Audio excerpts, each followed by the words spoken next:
Welcome to another edition of 50 Shelves of Grey Matter, where I take you through my library collection. This is a special episode in which I am going to take you through a couple of my books which are the most worn and torn, and which I have preserved with great delicacy because they are such important books. These are books that I cannot give up or give away at any cost, even though they are in a very precarious physical condition, which means to even go through them, I have to handle them very carefully. So let me show you which are these books that let me take out the most worn out book of all so that you can. This is, you see, it's the cover itself is not very visible, but you can make out it's the ABC of Relativity by Bertrand Russell. And this is a book that has been that was almost every page of it was torn, and you can see I have uh, covered it with a duct tape, a transparent sellotape.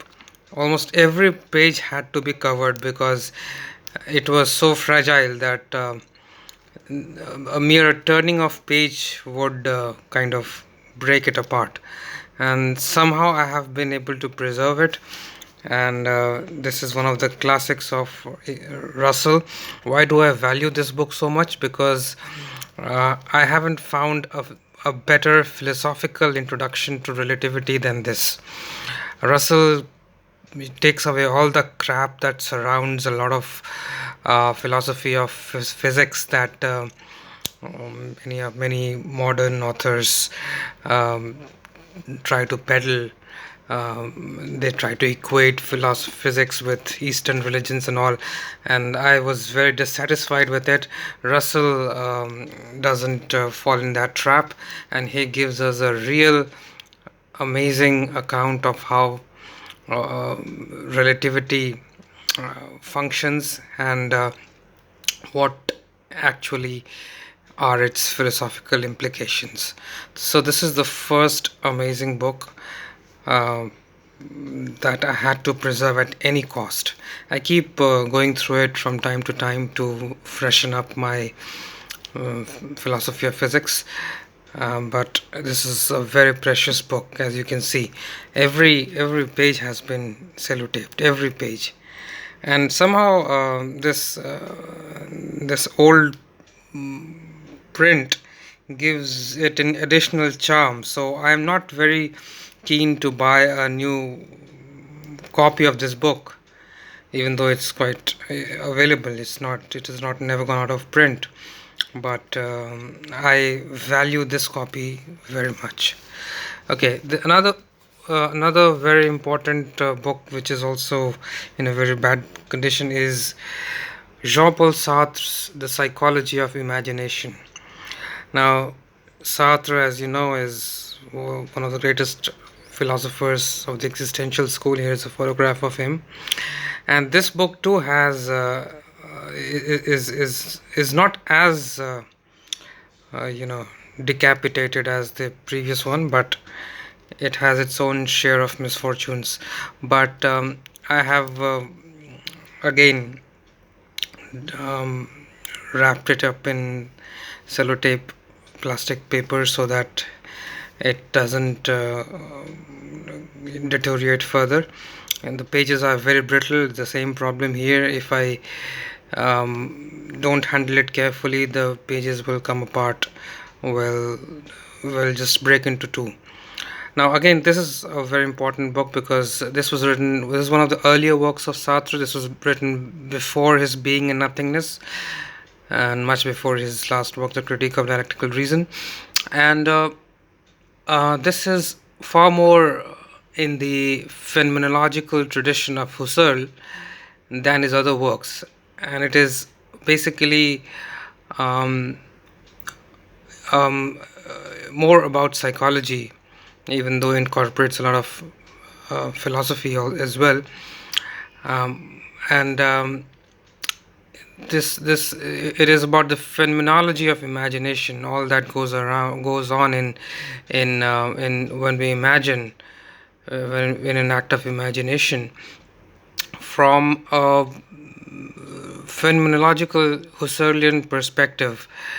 And his basic idea in this is that there is no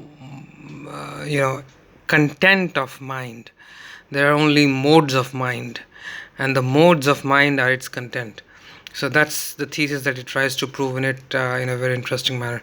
But again, one of the most precious works. You can see that my criteria for preserving books is, first of all, the importance of the book itself. It's not like every book that is crumbling, I start bandaging it with sellotapes. No, it has to do with the importance of the book, the scarcity value of the book. And both Sartre's Psychology of Imagination, this is not very easy to find, unlike Russell's Relativity. And so these are, both of them are absolute gems which I have preserved. Then there's this other work which is not as famous as the last two.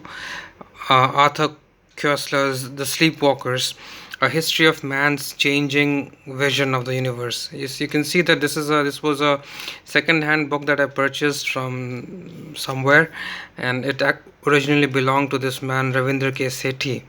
And you can see also that he has done a signature with its date. So it was bought in 1974 on 2nd of December. This is Questler is an interesting author because he has written on a variety of topics. He is known for his fiction as well. The most famous of which is Darkness at Noon. I have a few of his other works like Arrivals and Departures, The Ghost in the Machine.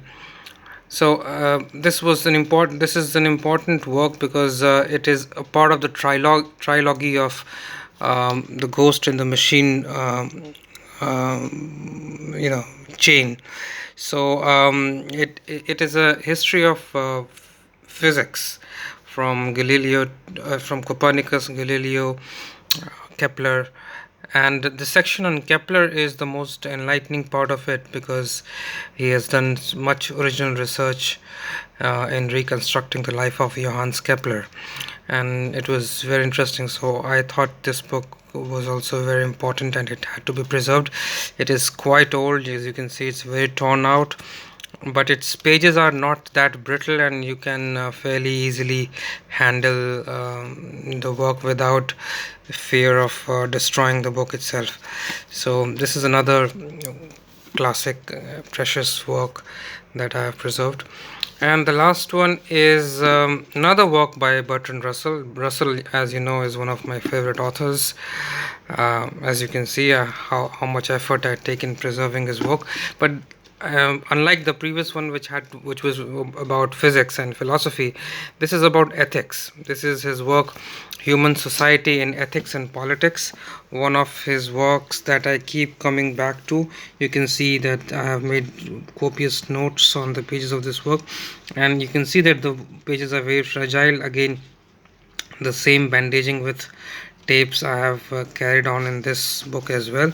And there many of its pages actually fell apart when I read them, so I had to go back, and having realized the importance of this work in the philosophy of Russell, I went ahead and mended all those torn pages to preserve it.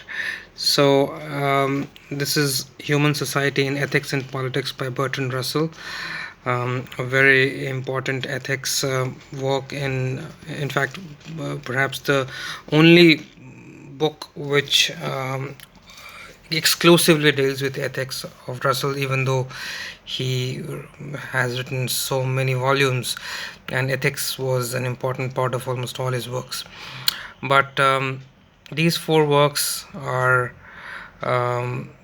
books that I heavily prize and value, and I'm very proud of possessing them, so there was no way I was going to let them fall apart or get uh, unreadable in any case. And I have done uh, as much of healing that was possible for these books. So this is the episode which covers these four uh, worn out books. I hope you liked it. I'll come back to you with another edition of 50 Shades of Grey Matter. Thank you.